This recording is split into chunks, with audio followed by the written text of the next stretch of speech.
कहते हैं बहुत साल पहले पेंच के जंगलों में एक छोटा बच्चा मिला था।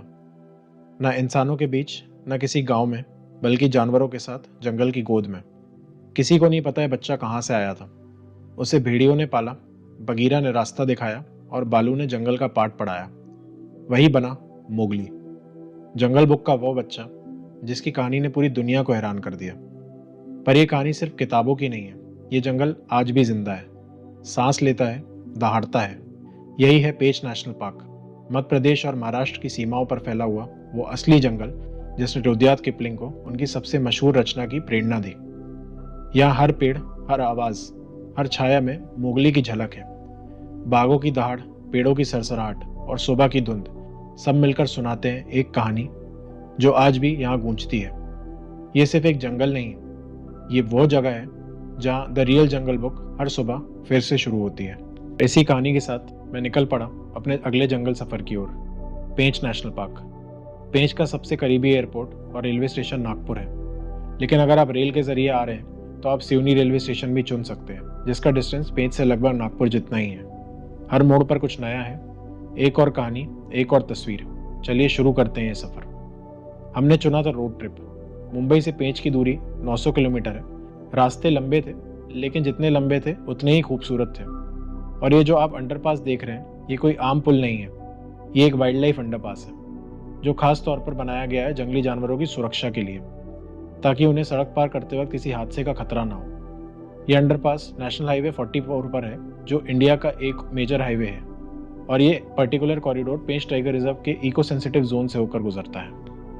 पहले यहाँ रोड एक्सीडेंट्स बहुत होते थे। जंगली जानवर जैसे भालू, लेपर्ड, हिरन और कभी कभी बाघ भी गाड़ियों से टकरा जाते थे।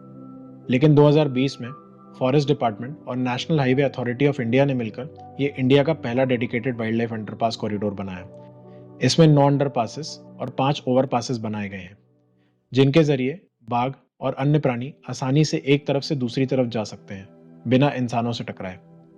ये सिर्फ एक इंजीनियरिंग मार्वल नहीं है, बल्कि एक मिसाल है इंसान और प्रकृति के बीच समझौते की, एक संवेदनशील सोच की।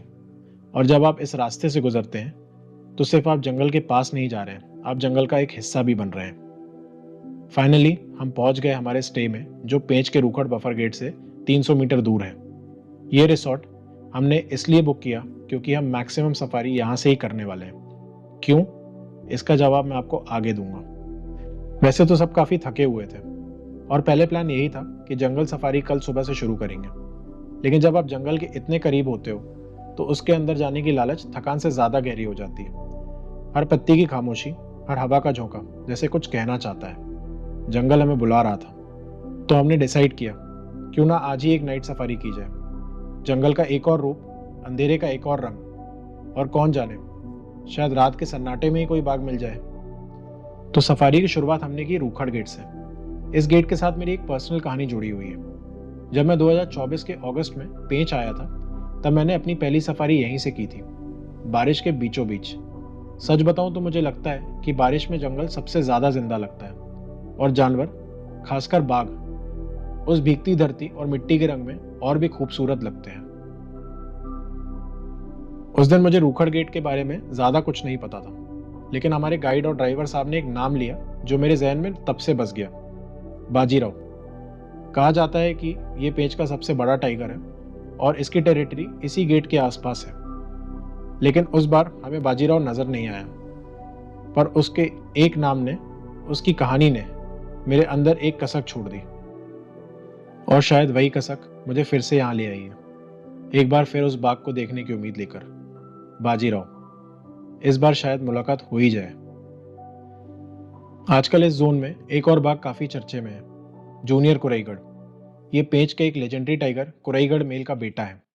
थोड़ा यंग है, साइज में बाजीराव से छोटा है, लेकिन साइटिंग्स के मामले में आजकल काफी एक्टिव है। जंगल में उसकी प्रेजेंस महसूस होती है। पग मार्क, सेंट मार्किंग और बोल्ड मूवमेंट से लगता है कि वो अपनी टेरिटरी बनाने के मूड में है। बाजीराव जहाँ एक किंग जैसा है, वहाँ जूनियर कुराईगढ़ एक राइजिंग चैलेंजर की तरह उभर रहा है।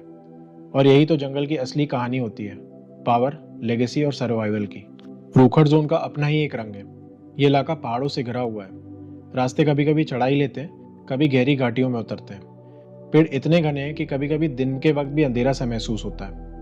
जंगल यहाँ सिर्फ जमीन पर नहीं, हर तरफ सांस ले रहा होता है। नीचे बहती छोटी नदियां, ऊपर झुकती हुई शाखाएं और बीच से जीप का धूल भरा रास्ता। जब आप रूखड़ में सफारी करते हो तो लगता है जैसे जंगल आपको अपने अंदर खींच रहा है। हर मोड़ पर एक नई कहानी, हर छोटी पहाड़ी के उस पार एक नया रहस्य। ये वो जंगल है जहाँ जंगल सिर्फ देखा नहीं जाता, महसूस किया जाता है। नाइट सफारी का अपना एक अलग ही मजा है, लेकिन साथ ही एक चुनौती भी। रात के अंधेरे में अगर कोई जानवर आपके बिल्कुल बगल में भी हो तो शायद आपको दिखे ही नहीं। जंगल में उस वक्त वही दिखाई देता है जिस पे जिप्सी की हल्की सी रोशनी पड़ जाए। पर आप कुछ देख पा रहे हो या नहीं, ये जरूरी नहीं, क्योंकि जंगल सब देख रहा होता है। आपको लगता है कि आप चुप हो, लेकिन उस अंधेरे में हर एक जानी अनजानी आंख आपको तक रही होती है। घास के पीछे से, पेड़ों के बीच छुपी आंखों से, हवा में बिखरी गंध के जरिए। और हो सकता है आपको पता भी ना हो, लेकिन जंगल के किसी कोने से बाजीराव आपको देख रहा हो। अब हमने गाड़ी रोकी, सोचा कुछ देर अलार्म कॉल सुन लेते हैं, शायद बाघ के होने के कोई संकेत मिल जाए। जंगल बिल्कुल शांत था, सबकी नजर और कान बस एक संकेत चाहते थे। तभी एक छोटा सा जंगली खरगोश सीधा हमारी गाड़ी के सामने से निकल गया। हमारे साथ साथ जंगल में और भी जिप्सी लगी हुई थी। सभी लोग अपने अपने रास्ते से किसी एक उम्मीद में निकल पड़े थे, बाघ का एक झलक मिल जाए। पर जंगल उस रात कुछ ज्यादा ही खामोश था। ना कोई अलार्म कॉल, ना कोई हिलावट, बस ठंडी हवा, पत्तों की हल्की सरसराहट और हेडलाइट्स की रोशनी में उड़ती धूल।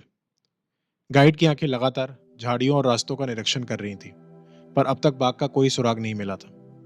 ऐसा लग रहा था जैसे जंगल हमारे साथ आग में चोली खेल रहा हो। तभी थोड़ा आगे जाने पर हमें लगा कि कुछ हलचल हुई है। ड्राइवर ने जिप्सी मोड़ दी और जैसे ही हेडलाइट का कोन एक तरफ घूमा, पेड़ों के बीच कुछ हिलता हुआ सा दिखाई दिया। और तब वो दिखी, एक टाइग्रेस, जो पेड़ों के पीछे छुपकर हमें बहुत देर से देख रही थी, बिल्कुल शांत, बिल्कुल स्थिर। पर उस पल जब हेडलाइट की रोशनी उसके चेहरे पर पड़ी तो सब कुछ जैसे एकदम रुक गया। वो दृश्य वास्तव में अद्भुत था। ऐसी मुलाकात जो याद में बस जाती है, बिना शब्द, बिना हरकत, सिर्फ नजर से नजर मिलती है। अब बस बाहर निकलने का समय हो चुका था। जिप्सी गेट की तरफ बढ़ रही थी और तभी एक बार फिर वही छोटा सा जंगली खरगोश रास्ते पर दिख गया, जैसे जंगल हमें याद दिला रहा हो कि ये उसी का इलाका है। थोड़ी ही दूर आगे बढ़े तो एक सांप भी रास्ते के उस पार सरकता हुआ दिखा, सीधा रोड क्रॉस करता हुआ। रात के जंगल का यही तो असली रूप है। यहाँ आपको ऐसे प्राणी भी दिख जाते हैं जो सुबह कभी नजर नहीं आते। सभी नॉकटर्नल तो नहीं होते, लेकिन कुछ प्रजातियां, जैसे कुछ सांप, खरगोश या छोटी छिपकलियां, इसी वक्त अपने सफर पर निकलते हैं। जंगल में भेद सिर्फ बाघ के नहीं होते। रात हर जिंदा चीज की एक अलग कहानी लिखती है। इसी के साथ हमारी नाइट सफारी खत्म हुई।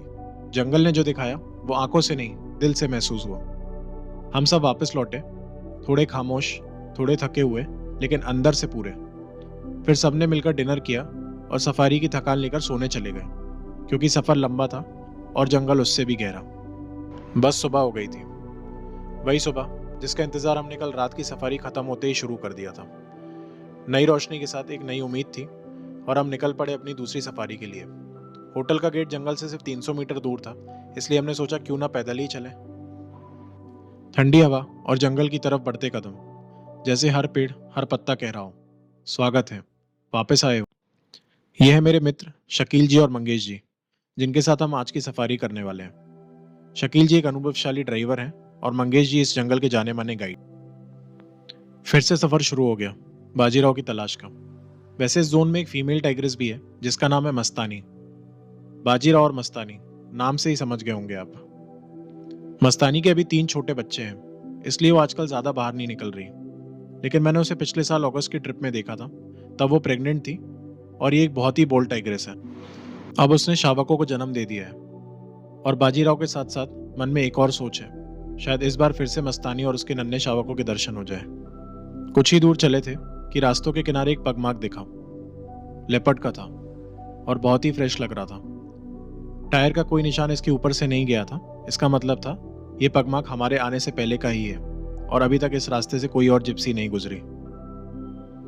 मिट्टी अभी भी नरम थी और पैड का आउटर एज बिल्कुल साफ था। ये शिकार करके, ये टेरिटरी चेक करके निकला होगा, बस कुछ देर पहले। और बस हम फिर निकल पड़े उस लेपर्ड के कदमों के पीछे। और बस थोड़ा ही आगे बढ़े थे कि वो लेपर्ड सामने आ गया। पिछले कुछ मिनट की ट्रैकिंग एकदम सही थी। मिट्टी का टेक्सचर, पगमार्क की डायरेक्शन, सब कुछ, हर कैलकुलेशन बिल्कुल परफेक्ट बैठा।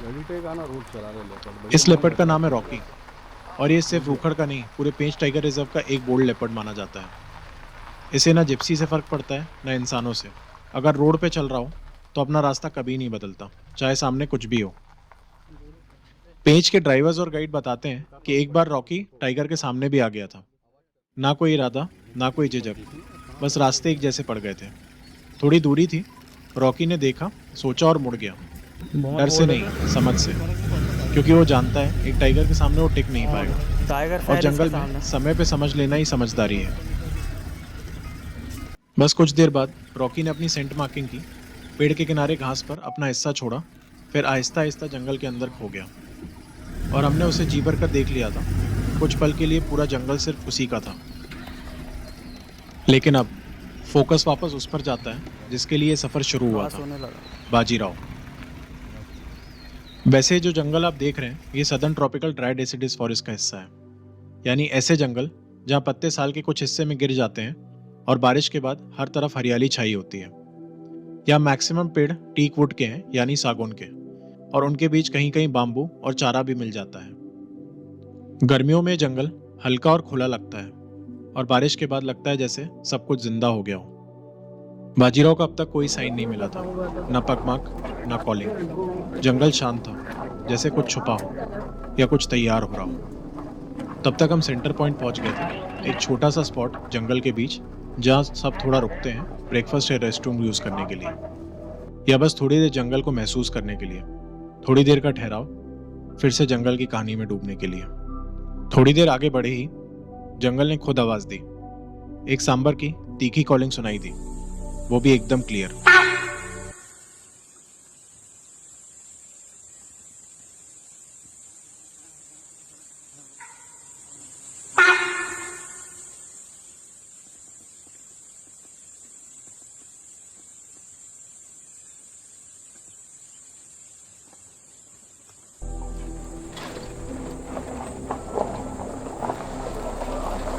और जंगल में इसका मतलब होता है टाइगर या लेपर्ड कंफर्म है।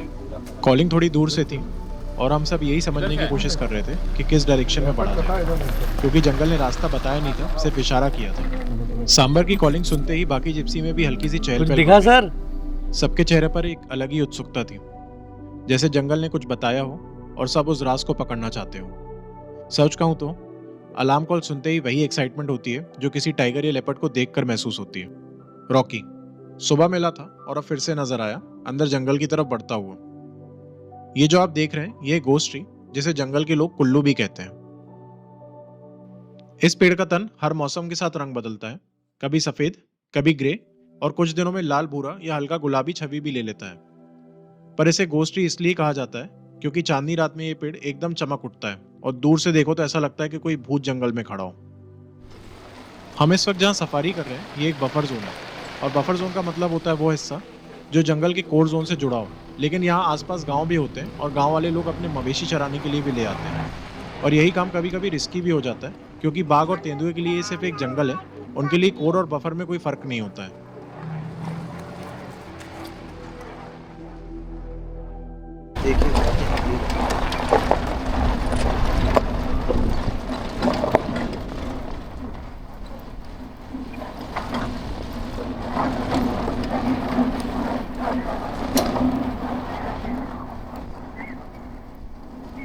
फिर से जंगल ने आवाज दी।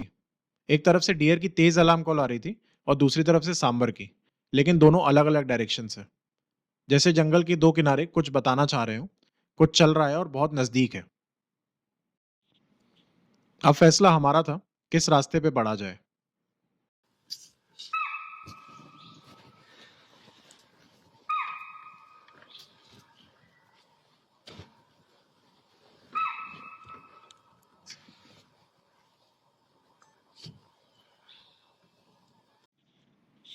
आगे पहुंचे तो देखा काफी गाड़ियां इकट्ठी थी। एक लेपर्ड रोड क्रॉस करके अंदर चला गया था, पर हम कुछ हल्की सी हलचल और लोगों के चेहरे देख पाए। लेपर्ड हमसे बस कुछ सेकंड पहले ही निकल चुका था। जंगल ने फिर एक राज दिखाया, पर इस बार हम उस पल से जरा सा चूक गए थे।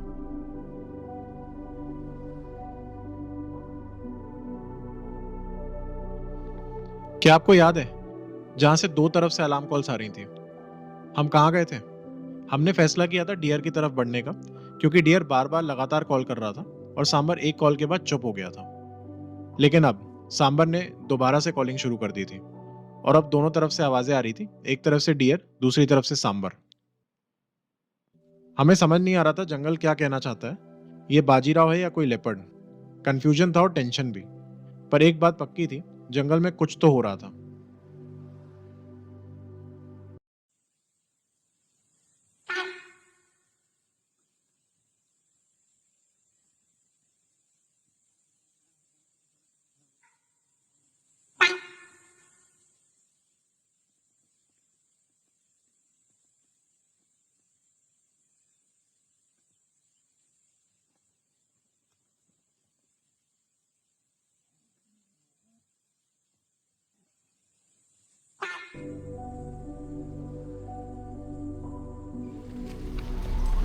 हमने सोचा आगे बढ़ के देखते हैं और कुछ ही देर में हम एक वाटर होल के पास पहुंच गए।